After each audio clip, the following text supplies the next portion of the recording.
Good morning. I guess it's early enough to be considered late enough for the night before Cappy has to do some videos because Cappy's going to go on a little vacation for a couple days. And I got to get the videos done. The GF is still sleeping. Hello, Aaron. I hope you're doing well. I heard good things about Fire Emblem Three Houses from my friends in online discourse. I was interested in picking it up.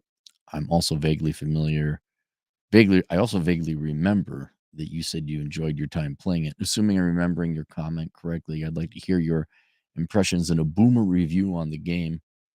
I'd like to hear what you like, didn't like about the gameplay, story, characters, if you recommend it too. I recommend it. Yeah, I mean, if you like turn-based games, especially, like I'm not a big turn-based game guy, um, but I really enjoyed it. It was probably in terms of uh, advanced chess, video game chess where you're moving characters on a board, and you go and then they go depending on their initiative. I think it's probably the best one I've played, and I haven't played a zillion, but I played what the hell was the one? Civilization. That's more like building up Sim City, though. This is battles. You go directly to the battle. You're not meandering about. So I do recommend it. Since I'm asking for a boom review specifically, please consider this a video request as well. If I'm misremembering, please ignore. Sincerely, Abdi. So, yeah, no, I really did like it. I do recommend it. I think I got on Nintendo Switch. I wouldn't bother getting it on, if you can get on PC or Nintendo Switch, do it. Don't bother with PlayStation or Xbox. I don't know if they have it. Because did you update? Oh, username, password. Oh. So, if you want to play the game, get a Switch or a PC. What is the price? I want to know. I want to say I got it cheap.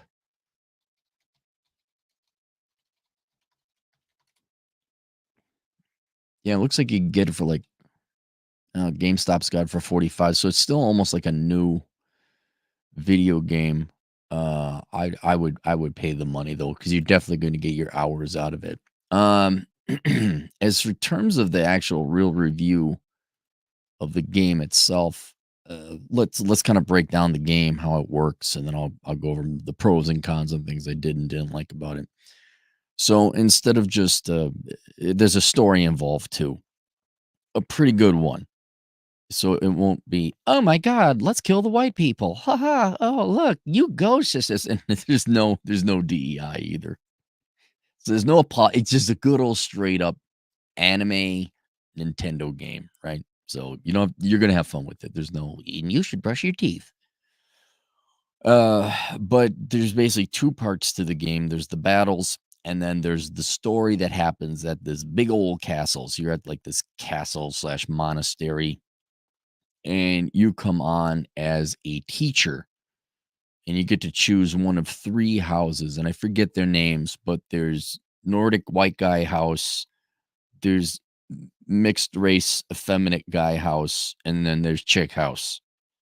And they got the pros and cons. And the houses, before I go any further, would very much allow you to play the game three times because you're going to have a very different experience playing each of the three houses because half the game is you essentially building relationships and building up your team and making people happy, getting the right kind of training and all that other stuff. And each house has their own different groups of people. So I chose, what did I choose? I choose Chick House. What did I, which house did, yeah, I think I did. I chose the girl. Because when you're supposed to go and talk to the different team members, I'm like, okay, this looks better. I mean, I guess. I mean, I'm sure they're all equal. But I chose the girl house. And so you would go play the game under one house, but your experience would be at least half the game would be different under the different houses because half the gameplay is preparing your team. Whereas, for example, Borderlands, you can choose one person or the next, but you're basically going through the exact same game, fighting the exact same enemies with just a singular different person. So that the replay value is very high on this game. Um, so that's one huge advantage. But your first half is you're going through this monastery, you're getting to know different people, you're increasing your skills because there's other professors and teachers that can teach you combat or healing and stuff like that. There's different side missions and side quests. It was a little confusing at first, a little confusing where I'm like, why do I get food? And why am I cooking food for people? And what I would probably do is read about the time management. That's a huge part of this game is you only have so many days. It goes by a calendar. Like I think you got a month before you got to go off onto a battle. And there's only so much time you have to, okay, do I try to make people happy? Do I train? Do I make food for people? Do you can even go on dates. I hate to say there's a romantic component to it, but you could sit and chit chat with people. You got to charm them. Um. Anyway, first couple rounds, I really didn't know what I was doing. I figured it out later, but it's gonna save you a little bit of time. The time you're gonna spend understanding the time management aspect of this game, like, okay, this is what you got to do. This is why. Here's your limited resources. Use it wisely. um, train these people, put it on autopilot for training, individually tailor the training, that kind of stuff. So I would spend 30 minutes. You're going to definitely save your time figuring out how that component works before you start playing the game. They don't do a great job of really explaining that. So one of the drawbacks. And it's fun. It's like it's got a story, and this is where I think one of the better aspects of the game comes in, and that is character development where you get to know these characters. Like you get to know these people. Hey, oh my God, I actually care if that person dies. Oh, early on, don't do the difficult setting where someone dies, they die permanently. It's just a pain in the ass. I mean, if you want to play on hard mode, go ahead. But I'm like, I don't want to put all this time and training into this person, have them die and never come back. I'm only a sort of gamer. Um, yeah, so that is that's half the game. And I found it enjoyable because, oh yeah, there's a little background to this. It's not just cut scenes. You have to actually do activity. I think all the activity and work you put into it builds like you actually have intrinsic value in the characters, even though they're digital. And then you go off to battle. That's the second part of the game. And so through the story, you got to fight off bandits. You got to fight off an invading army. You got to go get the magic thing. You got to fight the evil creature. And the that's where your more classic turn-based chessboard strategy comes in. That was very well done. um, I don't know what else to say. The battle scenes are many and varied. They're pretty cool. The aesthetic is beautiful. I think the artwork is wonderful, whether it's the characters or the buildings and the architecture. Um, and yeah, some of the battles are pretty challenging. Some of them are ridiculous. You're going, you're blasting your way through, and oh, some extra. Like you see the board, you're like, okay, there's all the enemies, and you're like, okay, I get the strategy. So you whatever you execute your strategy. Haha, I succeeded. Oh, hey, guess what? 16 other people showed up behind you, and they're super armored knights. And you're like, ah, you fucking dicks. So that's one of the drawbacks where surprise, you're fighting twice the amount of people you thought you were. But, aside from that, no, it's really cool. You get different your characters have different abilities, different ranges, you got, different movements. So that's pretty good. The one thing I didn't like, I don't know who the it was too token, it was too high school Japanese anime story. You don't between Nordic white guy, mixed race, effeminate dude, and chick. You don't actually play those characters. You play a professor who goes and trains that house. and you're the chosen one. You're just magic, and there's this uh, green-haired angel creatured girl that saves you from life, or saves you from death, and she just magically says, "Oh my God, you're the chosen one," that kind of thing. So, all right, there's more to it than that. Um, that character does play a role later on. Like, oh, I see. All right.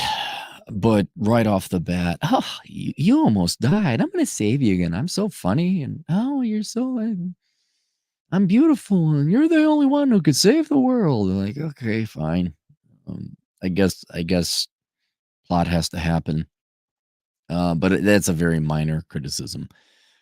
So then you go and you battle. The story's very good. The choices you make have an effect. So yeah, it's fun, and I don't think I ever got bored with the game. You think, well, I'm gonna have to fight this. I'm gonna have to do that. Some of the boards are the same. Like bandits will reoccupy the same city, so you have to go in and fight stronger bandits. Was the same layout, but yeah, I really enjoyed it. I really enjoyed it, and it didn't feel like I was repeating myself or going on pointless fetch quests. So it was very good. Um, and then what else? And then the overall plot, the overall story is very good as well. It's not campy, it's not light. So it almost is like watching a or it's a pretty good movie actually if you were to put it into context. So it's one of the better plots I've played. If you care about plot in a video game, which I know a lot of people don't. So the pros and the cons. The cons is they don't exactly tell you how to do that time management thing right off the bat. There's a lot of like if you don't know where you're going, there's a lot of walking around and looking shit up on the internet. That was one of the drawbacks where okay, well, where is this person? And like, who you got like if you didn't have the internet, this game would take forever. Um, what else? The added enemies just poofing onto the battlefield, that was kind of a pain in the ass. But those were kinda all my main criticisms. Um, oh, I love the fishing. Fishing is fun. I like the fishing. There's some clever stuff they got in there. In terms of what I really liked about it, I'd say the character development was probably the best. Very unique, different characters. One guy's evil, one guy's stoic, one guy's an oafish, lovable character. Um, and I said, I don't wanna ruin it for you. I knew who the bad people were right off the bat. I'm like, "I don't trust this person. I don't trust this person at all. Something's wrong. Something's wrong about that guy." And I was right. I was right. A lot of subterfuge and sabotage and backstabbery. Actually, I'll tell you this, there's a lot of Minnesotans in this game. A lot of backstabbing, traitorish, hypocritical lie to your face. It is a video game about Minnesotans. Yes, lots of Minnesotans are in this game. I wish I was joking. I was like, no, that's what Minnesotans would do. Yeah. Yeah. What else? So the character development is great. The plot's really good. Gameplay, like actual gameplay, yeah, not too complicated, easy to understand. Um, and then not too long, not too short, the right amount of time. Yeah, that's about it. Um, I'm trying to not confuse it with a different game. The inventory management is a little, not a lot, a little unclear. Like, well, wait, how do I? If I recall correctly, I'm like, well, wait, what? Who's got to get that? Inventory management has to be done right. Okay, you got to make it weapons and armor, Nebraska. There's got to be weapons and armor, corn. Okay, you know what I'm saying? It can't be an accounting procedure. Like, oh, this armor goes over there and that one goes over there. And is this? Do you have to repair your armor or your weapons? Oh, you gotta charge your weapons. I think you have to charge your weapon. Like, you can use a weapon normally, but I think they can also be charged. The weapons management, inventory management was kind of a pain in the ass. It wasn't fun. Where, "Oh, look at all these guns and weapons and armor." So that was kind of a drawback, but overall, yeah, I mean, on a s out of 10, I'd give it a 9, maybe 9.2. Just a real good game. Yeah, a really good game. And then I tried playing the sequel, and it wasn't that good. I got it somewhere, it's not that good. But Fire Emblem Three Houses, yeah, I would definitely play it. I would do that. Alright, we got any super chats? This certainly won't. How do we have 6 super chats on a Sunday morning? What's going on? Albino, 10 bucks. Dealing with a boomerang company now as a truck driver, not only is it ridiculous, they are vindictive, as in screw up your online employment database to where you have to redo everything. Well, why don't you just walk away? I mean, seriously, I mean, I don't know what your employment situation is. Like, do you need them more than they need you? Um, yeah, I don't know. Do you have another job? Can you This is why you guys have a micro. Step 1, micro FU fund. You know, 3 to 6 months living expenses. You walk in, they give fuckery like, "No, I'm not doing this shit. Fuck you. You want me to drive or not? That's it. I don't care what Karen in HR says. Nope, we're not doing this shit. You go find someone else." But I mean, if you need the money, albino, you're gonna need it. Just buckle down, save 3 to 6 months living expenses, and then go find another job. Nonstop Dre, $5. By the way, you can't play Call of Duty Black Ops 6 single player campaign without being connected to the internet or on Linux. Uh, so I'm not buying it. I gotta I gotta be connected to the internet, huh? I just can't play the fucking game, huh? God damn. There's 2 major issues with these video games nowadays, man. It's the DEI girl boss, fat, ugly people, leftist horse shit. And then there's the corporate MBA. You need to be online. You need to pay a subscription service. Subscription service, bro. We got a multi-massive online player. Like, it's just games that no, and you don't get a game. You can't play your game. You make it so difficult to play. Why? I buy the fucking game. I put it into the console, and I should be able to play. And there should be a fucking game, not a permission slip to go online and play on random boards against other people. Yeah, I guess so. Do I need an account or just have to have connection to the internet? I'm not. I never buy the video games new. You might get me to wait like 6 months for the hype to die down, and then maybe go find a used copy. But yeah, I played Battlefield 1, I think. I think I paid $8 for it. And it was a 5-hour campaign. That was it.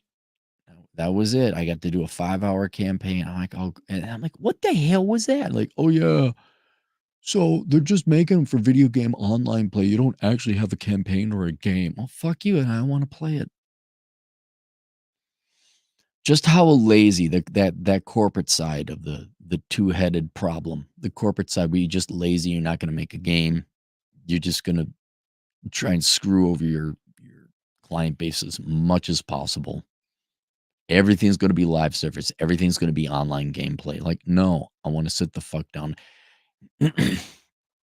What if people don't wanna be running around playing online? What if, like, in a Red Dead Redemption sense or a true open world environment or a Skyrim, you just wanna get lost and carry out your mission and not worry about logging in. I know you're too lazy to develop that, you video game developers. I know. And the corporate executives told you not to build. I get that. What did hang on, let me take a look.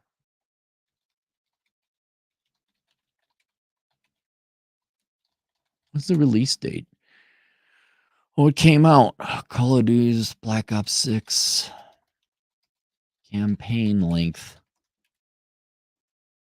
8 hours. 8 hours. Okay. No. An 8-hour campaign was wait, how much was it cost? Hang on. 70 bucks. I'm paying almost 10 bucks taxes. With taxes, I'm paying 10 bucks an hour to play a campaign. Get fucked. Just get fucked. I I guess, dude, games are so bad, kids are gonna go back outside and start playing. They're gonna play outside. That's what they're gonna do. That's how bad video games have become. Ronin Jutsu and Medicine. New guy, 10 bucks. Hi, Cap. I sent an email at Asshole Consulting. Please need to talk to some advice and suggestion for some things I'm going through. Thank you. Be well and blessings. Yeah, I'm getting through emails and videos today. Not all of them. Burbshide, 2 Australian. Pillars of Eternity might be worth a go. Okay, let's add Pillars of Eternity. Let me add that. Thank you for all these videos. Don't fucking send me video. Don't, because a lot of people, oh, I like this. No, is that your favorite video game? I want good video games. Pillars of Eternity. Okay, good.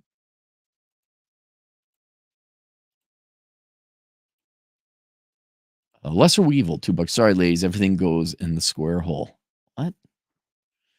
Lost me, Lesser. Dre, 2 bucks. Cappy favorite game is E.T. on Atari. I remember playing that. Dude, I remember playing E.T. and not figuring out, like, what the hell. I was young, too. I was thinking like 6 or 7. And the reason you couldn't figure it out because it was a horseshit game. Sam Whiskey, 5 bucks. Cappy, hiking the Utah Rim Trail is a lot more fun. Yeah, it is. I have a buddy who just finished an ultra marathon in Moab yesterday. Um, yeah, for you young kids. Well, you know what? I'll do a separate video. I'll do a separate video on that. Dre, 2 bucks. Steam, you purchase a license to play their game. Yeah, but I don't know. It just seems a little bit more honest to me. The video, look, it's becoming like women. You're too fucking difficult to deal with. You're way, and it's not my wife. It's just my turn. It's not my video game. It's just my turn. We're done with it. Constant updates. Constant no. All right, there you guys go. Questions, answers, Asshole Consulting. We'll see you guys later. Toodles.